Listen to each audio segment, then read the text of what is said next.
इतनी सारी उपलब्धियां हैं आपकी, तो भी बताइए बीजेपी के जो ब्राह्मण विधायक हैं उनको सहभोज करना पड़ा है, लिट्टी चोखा खाने के लिए जाना पड़ा है। ये श्री अखिलेश यादव जी मुद्दा विहीन है, इस प्रकार के मुद्दे उठाते हैं और आप सब मीडिया के हमारे मित्र लोग हैं। और कोई अगर लिट्टी चोखा खाने चला जाए, किसी के सालगिरह में चला जाए, किसी के जन्मदिन में चला जाए, तो उसको इस रूप में नहीं लेना चाहिए। लेकिन हमारे यहाँ जातिवाद नहीं है, हमारे यहाँ भारतीय जनता पार्टी में सबका साथ, सबका विकास, सबको सम्मान, सबको स्थान। आरोप लग रहे हैं कि खुश नहीं हैं जो ब्राह्मण लोग हैं, ब्राह्मणों के साथ यहाँ पर मुख्यमंत्री जी के ऊपर खासतौर से ये कहा जा रहा है ठाकुर वर्सेस ब्राह्मणवाद चल रहा है यहाँ पर, और ब्राह्मणों को दबाने का काम किया जा रहा है। देखिए, यहाँ ना ठाकुरवाद चलेगा ना ब्राह्मणवाद चलेगा, यहाँ भाजपावाद चलेगा। अब भाजपा का वाद एक ही है, सबको साथ में लेकर के चलना। और उस जो सबको साथ लेकर के नहीं चलेगा, जो अलग धारा अपनाएगा, तो उसका भविष्य अंधकार में हो जाएगा, उसको पता है। ब्राह्मण विधायक खुल के नहीं बोल पा रहे हैं क्या भारतीय जनता पार्टी में? बताइए, अलग से बैठक कर रहे हैं, अपना नाम के आगे मोबाइल नंबर सब लिखा जा रहा है, और फिर कहा जा रहा है कि हर कुछ महीने में हम लोग बैठक करेंगे। तो कुछ तो होगा ना, उनके दिल की कुछ बात होगी जो आप लोगों के कानों तक ये पहुंच रही है। जब सदन चलता है, एक ये स्वाभाविक तौर से एक विधायक दूसरे विधायक से मिलते रहते हैं। इसको पता नहीं मीडिया ने कैसे विषय बना दिया, और मीडिया में विषय बनने के बाद मैंने कहा अखिलेश यादव जी के पास सभा के पास मुद्दा नहीं है। यहाँ पर भोज हो रहा है, उसमें बताइए किस और दूसरी जाति के विधायक को बुलाया गया था? अब उसमें तो मुझे लगता 10-12 लोग बैठे थे, उसका फोटो चला दिए, कहाँ से चला दिए मुझे मालूम नहीं है। वो अंदर से आई होगी फोटो, और क्या अब उन्हीं लोगों ने खींच के भेजी होगी किसी ने। इस बात में दम नहीं है कि हमारे यहाँ कोई जातिवाद है, हमारे यहाँ कोई विवाद है। हमारे यहाँ सब एकजुट होकर रहते हैं, एकजुट होकर के पार्टी के लिए काम करते हैं। पार्टी की सत्ता आज भी है और आगे भी रहे, इसके लिए लगातार प्रयास करते हैं। संगठन हमारा नीचे तक मजबूत है, इस बात को सारे अधिकतम उसमें कार्यकर्ता के रूप में काम करने के बाद विधानसभा तक पहुंचे हैं। इसलिए लेकिन कोई हमारे यहाँ जातिवादी मानसिकता से काम ना करे, यह हमारी पार्टी का स्पष्ट निर्देश रहता है। और मुझे भी आशा है कि इस प्रकार का जो आरोप लगा है, इस प्रकार की परिस्थितियां भविष्य में नहीं पैदा। अब बताइए, लोग यहाँ पर लिट्टी चोखा खा रहे हैं, आपके बीजेपी के यूपी अध्यक्ष को आके बताना पड़ा है कि आगे से ऐसा कोई करेगा तो खबरदार, ये अनुशासन के विपरीत माना जा रहा है। वो आके डांट फटकार रहे हैं अपने विधायकों को। देखिए, जब इस प्रकार ये हाल हो गया बीजेपी के, जब इस प्रकार का कोई विषय चलता है, तो विषय पे प्रदेश के अध्यक्ष के नाते जो उनकी जिम्मेदारी है, उन्होंने एक तरह संकेत दे दिया, निर्देश दे दिया कि इस प्रकार की चीजें नहीं होनी चाहिए। लेकिन अगर किसी के यहाँ कोई शादी विवाह होगा, कोई का जन्मदिन होगा, किसी की सालगिरह होगी, और कोई अपना कुछ लोगों को बुला के खिलाना पिलाना चाहता हो, ये थोड़ा ना बंद हो जाएगा। डिप्टी सीएम जी घुमा रहे हैं मामले को, इस पूरे मामले में बोलेंगे भी क्या? आपको भी पता है कि आप फंसे हुए हैं इस मामले में। नहीं, हम फंसे नहीं है, ना भाजपा फंसी है। सारे लोगों को एकजुट होकर के चलना है हम लोग। मैं कम से कम समझता हूँ कि पूरे सत्र के दौरान 200-250 विधायकों और विधान परिषद सदस्यों से, सांसदों से, तमाम लोगों से मेरी भेंट हो गई है। तो ये तो हर सत्र के दौरान भेंट होती रहती है। यहाँ पर भी बहुत सारे लोग आए हैं, वो भी हम लोगों ने सोशल मीडिया पे बहुत सारी फोटो पोस्ट किया है। तो यह तो एक स्वाभाविक तौर से जब भी सत्र होता है, सभी विधायक एक दूसरे से मिलते रहे। लेकिन अखिलेश यादव की ओर से अब ट्वीट करके हमला किया गया है, बाकायदा प्रेस विज्ञप्ति भी जारी कर दी है। समाजवादी पार्टी ने यह कहा है कि मान सम्मान बीजेपी में नहीं हो सकता। वो अब अपने तरफ ब्राह्मणों को शिफ्ट करने के लिए लुभावने वायदे भी कर रहे हैं, और इसके साथ ही वो कह रहे हैं कि बीजेपी राज में बाटी चोखा नहीं, माटी और धोखा मिलता है। देखिए, मैंने कहा श्री अखिलेश यादव जी जब से बिहार चुनाव हार करके आए हैं, तब से उनका मानसिक संतुलन गड़बड़ाया हुआ है। इसके कारण से वो इस प्रकार के बयान देते रहते हैं। वो आप लोगों का जो काम है, जो पत्रकारों का काम है, वो श्री अखिलेश यादव जी आजकल स्वयं अपने हाथ में ले लिए हैं। भारतीय जनता पार्टी हिमालय पर्वत की तरह मतलब अडिग है, मजबूत है। आज भी हमारी सरकार है, भविष्य में भी हमारी सरकार रहने वाली है। 2047 तक समाजवादी पार्टी कुछ भी इस प्रकार के फरेब कर ले, नाटक कर ले, ऑफर दे दे, लेकिन समाजवादी पार्टी की वापसी सत्ता में नहीं होने वाली है। 2017 से भी करारी पराजय समाजवादी पार्टी की 2027 में होगी। आप लोग इतने कॉन्फिडेंस से जब बोलते हैं ना, तो इसी वजह से विरोधी दल कहते हैं भाई इतना कॉन्फिडेंस कहां से आ गया, ये चुनाव दर चुनाव कैसे जीतते जा रहे हैं, कुछ तो गड़बड़ है दया, इस तरह का माहौल बनाते हैं। संगठन की ताकत है, डबल इंजन सरकार की उपलब्धियां हैं, और जनता का भरोसा है हमारी पार्टी के ऊपर, हमारे नेतृत्व के ऊपर भरोसा है। इसके कारण हम लोग पहले भी जीते थे, अभी भी जीत रहे, आगे भी जीतेंगे। अब नेतृत्व की आपने बात कर ली, 2-2 चेहरे गोरखपुर से आ गए, तो उसको लेकर भी कहा जा रहा है कि मतलब एक हीटर को ठीक करने के लिए एक कूलर लगाया जा रहा है। इस तरह की टिप्पणी की जा रही है विरोधी दलों की देखिए, ओर से। गोरखपुर उत्तर प्रदेश में है कि नहीं है? तो उत्तर प्रदेश से तो कोई ना कोई अध्यक्ष बनेगा, कोई ना कोई मुख्यमंत्री भी बनेगा। तो जब उत्तर प्रदेश से अध्यक्ष भी हैं, उत्तर प्रदेश से मुख्यमंत्री भी हैं, तो यह कोई सवाल नहीं है। जिनके पास कोई रास्ता नहीं होता, कोई भारतीय जनता पार्टी के खिलाफ मुद्दा नहीं होता, वो इस प्रकार के विषय निकालते हैं। इन विषयों का कोई महत्व नहीं, मतलब बैलेंस नहीं किया जा रहा है। भारतीय जनता पार्टी के एक बहुत ही समर्पित, संघर्षशील, उन्होंने, पंकज चौधरी जी ने लगातार 7 बार लोकसभा चुनाव जीता है। अब उन्होंने एक अपना लक्ष्य रखा है कि हम जैसे महाराजगंज को भारतीय जनता पार्टी की दृष्टि से अभेद दुर्ग के रूप में खड़ा किए हैं, वैसे उत्तर प्रदेश की सभी लोकसभाओं को बनाएंगे। अगर इस लक्ष्य को लेकर के वो आगे बढ़ते हैं तो समाजवादी पार्टी हो, कांग्रेस पार्टी हो, बीएसपी हो, जो भी होगा उत्तर प्रदेश के अंदर राजनीति करने वाला, उसको थोड़ी घबराहट होगी। और हम सब पंकज जी के नेतृत्व में साथ खड़े हैं और 2017 का रिकॉर्ड 27 में तोड़ेंगे, इस संकल्प के साथ साथ खड़े हैं। ठीक है, कुलदीप सेंगर वाले मामले पर बीजेपी को घेरा जा रहा है। भले ही वो कोर्ट का फैसला हो जमानत देने का, लेकिन दिल्ली से लेकर लखनऊ तक की सियासत इस मुद्दे पर गरमाई हुई है। क्या ये मामला आप लोगों के गले की फांस बनेगा, उनको जमानत दी जाए? देखिए, ऐसा है, जो माननीय न्यायालय के समक्ष मामला होता है वह भारतीय जनता पार्टी या भारतीय जनता पार्टी की सरकार नहीं तय करती है। कुलदीप सेंगर भारतीय जनता पार्टी से बर्खास्त हो चुके हैं, वह एक आरोप में सजाए याफ्ता है। अगर कोई न्याय व्यवस्था के अंतर्गत किसी न्यायालय से उनको कोई राहत मिली है तो भी सरकार की ओर से पीड़ित पक्ष की मदद करने में कोई कमी नहीं रखी जाएगी। अभी देखिए, आप ऐसी बातें कर रहे हैं, दूसरी तरफ बृजभूषण शरण सिंह हैं, आपके ही पूर्व सांसद, उनके बेटे अभी मौजूदा मोदी सरकार में सांसद हैं। उनकी ओर से कहा गया है कि कुलदीप सेंगर के खिलाफ साजिश हुई है, उनको फंसाया गया है। देखिए, कौन क्या बयान दे रहा है मैं उस पर नहीं कहना। मैं सरकार के नाते ये कह सकता हूं कि पीड़ित पक्ष के साथ भारतीय जनता पार्टी की सरकार खड़ी थी, खड़ी है और खड़ी रहेगी। कोई न्यायपालिका के माध्यम से अपनी लड़ाई लड़ करके कोई जमानत पा जाए या जो पीड़ित पक्ष है लड़ाई लड़के सजा दिलवा ले, या न्यायपालिका के मामले में सरकार हस्तक्षेप नहीं करती। जी, जो हमारे अधिकार क्षेत्र का विषय नहीं है उस पर हम नहीं बोलते, लेकिन जो हमारे अधिकार क्षेत्र का विषय, हम ठोस पैरवी करके उनको सजा दिलवाने में मदद किए और आगे भी जो अपराध करेगा उसके खिलाफ पीड़ित पक्ष की जो भी मदद करना होगा वो करेगा। एक और चर्चा पूरे देश में हो रही है प्रतीकों की राजनीति पर। अब भारतीय जनता पार्टी उतर आई है। लखनऊ में इतना बड़ा प्रोग्राम हुआ जिसमें आपकी जो त्रिमूर्ति, जनसंघ के और भारतीय जनता पार्टी के अटल बिहारी वाजपेयी, तीनों लोगों की मूर्ति लगाई गई।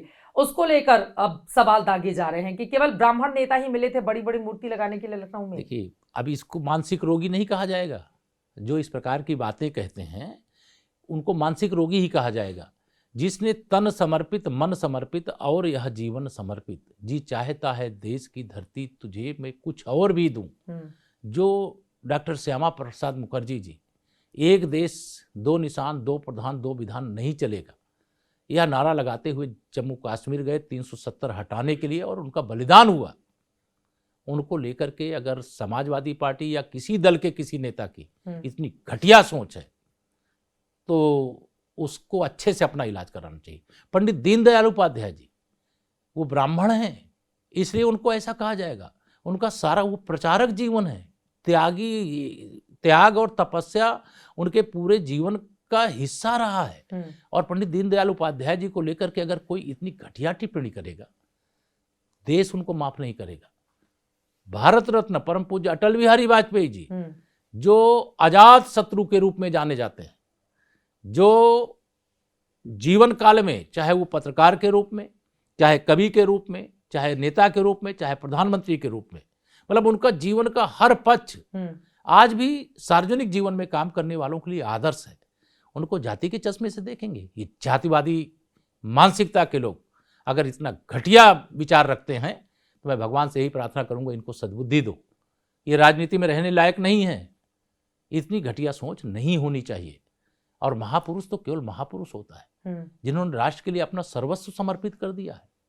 उनके बारे में ऐसी ओछी टिप्पणी करने वालों के बारे में मैं इतना ही कहूंगा कि वह अपना इलाज कराएं, उनका मानसिक स्वास्थ्य ठीक कांग्रेस पे लेकिन आप लोग बड़ी टिप्पणी करते थे, लोग मूर्ति बनवाते हैं एक ही परिवार की, एक ही पार्टी में केवल नेहरू गांधी परिवार चलता रहता है। अब वही काम तो आप लोग भी कर रहे हैं ना, मूर्ति वाली सियासत को लेकर। मुद्दे नहीं गिना पा रहे हैं कि क्या काम किया है बीते 9 सालों में। बीते 9 सालों में देश की अर्थव्यवस्था को 11वें नंबर से 5वें नंबर की बनाया है। देश के 80 करोड़ को प्रधानमंत्री गरीब कल्याण अन्न योजना का राशन मिल रहा है। कोई भूखे पेट नहीं सो रहा है। 4 करोड़ लोगों को प्रधानमंत्री आवास, गरीबी का दर्द वो जानता है जो झुग्गी झोपड़ी में रहा है, कच्चे घर में रहा है, उनको आवास देने का काम किया। 50 करोड़ से अधिक लोगों को अनाज तो मिल ही रहा है, इलाज की भी सुविधा 5 लाख रुपए तक की देने का काम माननीय मोदी जी ने किया है। गरीब के घर में उज्ज्वला योजना का गैस कनेक्शन भी है, सौभाग्य योजना से बिजली का कनेक्शन भी पहुंचा हुआ है। यह 65 करोड़ से अधिक लोगों का जो जनधन का खाता खुला है, भ्रष्टाचार 1 रुपया में से 85 पैसा खा जाने वाले वो भाजपा से सवाल करेंगे। आज भ्रष्टाचार मुक्त भारत हो रहा है, भ्रष्टाचार मुक्त उत्तर प्रदेश हो रहा है, गरीब कल्याण की योजना का लाभ गरीब को सीधे उसके खाते में पहुंचाने का काम किया जा रहा है। यह कोई कांग्रेस कर सकती थी, समाजवादी पार्टी कर सकती थी। उनके इतिहास के पन्ने खोलो तो गरीबी हटाओ उनका नारा था, लेकिन गरीबों को जितना दर्द दिया है, जितना दुख दिया है कांग्रेस ने, और देश को जितना लूटने का काम किया है, अगर ये कांग्रेस सत्ता में ना होती, सरदार पटेल जी पहले प्रधानमंत्री होते तो चित्र ही कुछ अलग होता। 60 साल अगर कांग्रेस सत्ता में नहीं होती, भाजपा सत्ता में होती, हम तो जनसंघ के रूप में आए, हम सत्ता में होते तो आज देश दुनिया का नेतृत्व कर रहा होता, विश्व गुरु होता, हर क्षेत्र की महाशक्ति होता। आप बार बार कांग्रेस का जिक्र कर रहे हैं, तो हाल ही में कांग्रेस के सांसद हैं इमरान मसूद सहारनपुर से, उनका बयान आया है कि प्रियंका गांधी के नेतृत्व में अगर आगे बढ़े, उनको प्रधानमंत्री के तौर पर प्रोजेक्ट किया जाए तो हम बहुत मजबूत हो जाएंगे। वो भी करके देख लें। ये तो तीनों, ये तो पार्टी ही, कांग्रेस पार्टी किसकी पार्टी है? माँ बेटा बेटी तीन लोगों की पार्टी है, तीनों नेतृत्व करते हैं। जब डॉक्टर मनमोहन सिंह जी देश के प्रधानमंत्री थे, तीनों के निर्देश को मानना डॉक्टर मनमोहन सिंह जी की प्रधानमंत्री के रूप में मजबूरी थी। हम तो बहुत सारे फोटो पीछे के देखते हैं कि प्रधानमंत्री से कोई राष्ट्राध्यक्ष आता है बाद में मिलता है, श्रीमती सोनिया गांधी से पहले मिल रहा है। और यही श्री राहुल गांधी अध्यादेश फाड़ करके फेंक देने का काम किया। ये श्रीमती प्रियंका वाड्रा जी कहाँ प्रचार नहीं करते? उत्तर प्रदेश में पूरी भागदौड़ संभाल करके आई थी 2017 में, 22 में। कहाँ तो पीएम प्रोजेक्ट नहीं किया गया था ना, इसलिए उनको उम्मीद कर लेना, ऐसा हो जाएगा तो फिर बदल जाएगी कांग्रेस की। कर ले, वो जिनको प्रोजेक्ट करना चाहे कर ले, लेकिन 2047 तक देश ने तय कर लिया है कि विकसित भारत बनने तक भारतीय जनता पार्टी का और प्रधानमंत्री मोदी जी का साथ नहीं छोड़े। इसीलिए 2047 तक के लिए आप लोगों ने सबसे जी राम जी करवाते फिरेंगे। अब बताइए, महात्मा गांधी का नाम आप लोग हटवा दे रहे हैं, इसको लेकर बहुत राजनीतिक गरमाई हुई है कि महात्मा गांधी से नफरत करती है बीजेपी। भारतीय जनता पार्टी राष्ट्रपिता महात्मा गांधी जी का बहुत आदर करती है, सम्मान करती है, और जी राम जी के माध्यम से जो एक बहुत ऐतिहासिक फैसला भारत की संसद ने, माननीय प्रधानमंत्री मोदी जी के नेतृत्व वाली सरकार ने किया है, वह फैसले से आम जनता खुश है। उसको मालूम है कि अब 100 दिन नहीं, 125 दिन जो श्रमिक है, भाई बहन है, उनको काम मिलेगा। अब जो लीकेज है, भ्रष्टाचार जो है, वो खत्म हो जाएगा। गांव भी जैसे स्मार्ट सिटी बन रही है, वैसे स्मार्ट विलेज भी बनेंगे। यह सबका एक भरोसा जो जागृत हुआ है, वो हमारी उपलब्धि है। आज भी ग्राम चौपाल थी, मैं ग्राम चौपाल में गया था, वहाँ हजारों की संख्या में लोग आए हुए थे। मैंने एक एक प्रश्न का उत्तर लोगों से लिया, बताइए ये कानून जो बना है नया, इससे आप खुश हो कि नाराज हो? सब खुशी जाहिर कर रहे थे, हाथ उठा उठा करके समर्थन दे रहे थे। ठीक है, चलते चलते एक आखिरी सवाल आपसे मैं जानना चाहूंगी। अखिलेश यादव की ओर से ये निशाना साधते हुए इसको बड़ा मुद्दा भी बनाया जा रहा है, और 2024 में भी आप आएंगे तो आरक्षण खत्म कर देंगे, 400 अगर सीटें आ गई तो, उसको लेकर भी एक नैरेटिव हमने देखा था। उनकी ओर से कहा गया कि 7,994 लेखपाल पदों में आरक्षण नियमों का उल्लंघन किया गया है। ओबीसी को 27% के स्थान पर कम 18% आरक्षण दे दिया गया। इसको ये बड़ा मुद्दा बना। देखिए, श्री अखिलेश यादव जी, मैंने कहा फ्रस्ट्रेशन का शिकार है। उन्होंने मीठा मीठा गप और तीखा तीखा थू कर देते हैं। जिस दिन पता चला, अधिकारियों को तुरंत तलब किया, तुरंत विज्ञापन निरस्त करवाया, नया विज्ञापन प्रकाशित होने जा रहा है। ये अखबारों में प्रकाशित भी हो चुका है, मीडिया में चल भी चुका है, इसके स्पष्ट निर्देश भी जा चुके हैं। यह श्री अखिलेश यादव जी और उनकी पूरी पार्टी को पता है, लेकिन मुद्दा भी नहीं सपा। इस प्रकार के घटिया मुद्दे उठाने का काम करती है। हम लेखपाल भर्ती हो या कोई भी भर्ती हो, हमारी सरकार का दृढ़ संकल्प है कि जो ओबीसी है उसको 27% आरक्षण, जो एससी है उसको 21% आरक्षण, जो एसटी है उसको 2% आरक्षण, जो सामान्य वर्ग का गरीब है उसको 10% आरक्षण या देंगे। और इन वर्गों में से भी अगर कोई 40% जो बचा हुआ आरक्षण है उसको पाने की पात्रता रखता है, अगर वो उनसे भी ज़्यादा नंबर लेकर के आता है, तो उस 40% आरक्षित नहीं है, वो सबके लिए खुला हुआ है। जो प्रतिभाशाली होगा उस 40% को भी प्राप्त करने का काम करेगा। बड़ी संख्या में ओबीसी के, एससी के, एसटी के बच्चे भी उस लक्ष्य को प्राप्त कर लेते हैं। तो श्री अखिलेश यादव जी ये मुगालते में न रहें। 2024 का लोकसभा चुनाव नहीं है। जब संविधान खत्म कर देंगे, आरक्षण खत्म कर देंगे, दुष्प्रचार करके जो गुब्बारे में आपके हवा भर गई है ना, उस गुब्बारे की हवा हरियाणा, महाराष्ट्र, दिल्ली, बिहार दिए थे ना बोल बोल के निकाल दिया। ये हमारे नेता कोई ऐसी चीज नहीं बोले थे। कौन संविधान, बाबा साहब के हम पुजारी हैं, संविधान के हम पुजारी हैं, आरक्षण के हम समर्थक हैं, हमारे सर्वोच्च नेतृत्व बोलता है। हमारी सरकार में किसी के अधिकारों का हरण हो ही नहीं सकता। ठीक है, अब मैं आ जाती हूँ दो आखिरी छोटे छोटे आंसर मैं आपसे जानना चाहूंगी। आपने कहा किसी के अधिकारों का हरण हो नहीं सकता। आपकी लोकप्रियता हमने देखी उत्तर प्रदेश में 2017 में, जब भारतीय जनता पार्टी ने इतना प्रचंड जनादेश 225 सीटों के साथ 325 माफ कीजिएगा, उस समय आप यहाँ पर अध्यक्ष थे। लेकिन उसके बाद 2022 में क्या हुआ, बार बार ये सवाल कहा जाता है, और अब तो आपने अच्छे से पूरा एनालिसिस भी कर दिया होगा कि आप दूसरी पार्टी से नहीं हारे, आपको अपनी ही पार्टी के कुछ लोगों ने हरा दिया। देखिए, चुनाव हार और जीत ये दो पक्ष होते हैं। चुनाव इस देश में कभी बहुत आयरन रेडी कही जाती थी, श्रीमती इंदिरा गांधी भी हारी। हमारे परम पूज्य अटल बिहारी वाजपेयी जो देश के सबसे लोकप्रिय नेता थे वो भी हारे। मैं भी चुनाव हारा हूं। तो चुनाव में हार जीत, मैं कोई एक विधानसभा चुनाव नहीं लड़ रहा था, मैं 403 विधानसभा चुनाव क्षेत्रों के चुनाव लड़ रहा था, और मैं संपूर्ण प्रदेश के अंदर लगातार प्रचार में लगा रहता था। मैं अपने क्षेत्र में नहीं जाता था। मैंने कहा कि अपने क्षेत्र में मैं चुनाव के बाद आऊंगा। लोगों को लगा होगा कि नहीं, जब चुनाव के समय नहीं आए तो बाद में हो सकता ना हो गया था आपके साथ। अभी भी राजनीतिक गलियारों में बड़ी चर्चा होती है इसकी। देखिए, जो चर्चा होती है, जो चर्चा करते हैं, उनके पास मैंने कहा मुद्दा नहीं, मुद्दा नहीं होने के कारण इस प्रकार की चर्चा करते हैं। लेकिन हमारे पार्टी नेतृत्व ने ये समझा कि केशव जी की उपयोगिता है, और चुनाव का परिणाम भले विपरीत रहा, लेकिन जब सरकार बनी तो मुझे जो स्थान दूसरे नंबर पे डिप्टी सीएम के रूप में 2017 में शपथ हुई, 2022 में भी दूसरे नंबर पर शपथ, और अभी तो आपको प्रभारी बनाकर बिहार भेजा गया और प्रचंड जनादेश बिहार में आपके पक्ष में आया। बिहार में भी पार्टी ने हमें जब भी जो जिम्मेदारी दी है, मैं एक कार्यकर्ता के नाते पार्टी की जिम्मेदारी को पूरा करने का काम करता हूँ। सह प्रभारी बना के भेजा, चाहे पर्यवेक्षक बना के भेजा, चाहे अन्य कोई काम पार्टी जो भी सौंपती है, हमारे लिए सौभाग्य की बात होती है कि हम विश्व की सबसे बड़ी पार्टी के कार्यकर्ता हैं। और माननीय नरेंद्र मोदी जी जैसे विश्व के सबसे लोकप्रिय नेता, जिन्हें 29 देशों ने सर्वोच्च सम्मान दिया है, उस पार्टी के कार्यकर्ता होकर के उनके मार्गदर्शन में काम करने का सौभाग्य प्राप्त होता है। मुख्यमंत्री जी का नाम आप कम लेते हैं, और बार बार अखिलेश जी इसको मुद्दा भी बनाते हैं। वो कहते हैं कि देखो, मतलब दोनों लोगों में पड़ती नहीं है, तो अभी सब कुछ ठीक ठाक है। मैं उनके हवाले से ये सवाल, क्यों बार बार वो तंज कसते हुए कई बार मजे लेते हैं, कई बार कटाक्ष करते हैं आपके और सीएम के रिश्ते को लेकर? हमारे श्री अखिलेश यादव जी के पास हमने कहा कोई मुद्दा नहीं है। हम आदरणीय मुख्यमंत्री योगी आदित्यनाथ जी के साथ 2017 से उप मुख्यमंत्री हैं, साथ साथ मिलकर के काम करते हैं। वो साथ साथ देखना नहीं चाहते, वो सोचते हैं किसी तरह से भाजपा में फूट पड़ जाए, उनको फायदा मिल जाए। तो ये उनकी मनोकामना कभी पूरी होने वाली नहीं है। हम और योगी जी एक साथ थे, एक साथ हैं, एक साथ रहेंगे, और 2027 में समाजवादी पार्टी का सुपड़ा साफ करके फिर से कमल का फूल खिलाएंगे। अब केशव प्रसाद मौर्य जी के दावे का कितना दम दिखेगा ये देखना महत्वपूर्ण रहेगा, लेकिन हैट्रिक लगाकर एक नया रिकॉर्ड भारतीय जनता पार्टी और आप जैसे नेता यूपी में जरूर बनाना चाहते हैं। अब 2027 में तकरीबन 1 सालों का वक्त रह गया है। ऐसे में नेताजी के दावे का दम देखने के लिए हम भी यहाँ पर मौजूद रहेंगे। फिलहाल के लिए लखनऊ से अभी के लिए दीजिए इजाजत। बहुत धन्यवाद आपका एबीपी न्यूज से जुड़ने के लिए। धन्यवाद चित्रा जी। देश और दुनिया की तमाम खबरों के लिए आप देखते रहिए एबीपी न्यूज।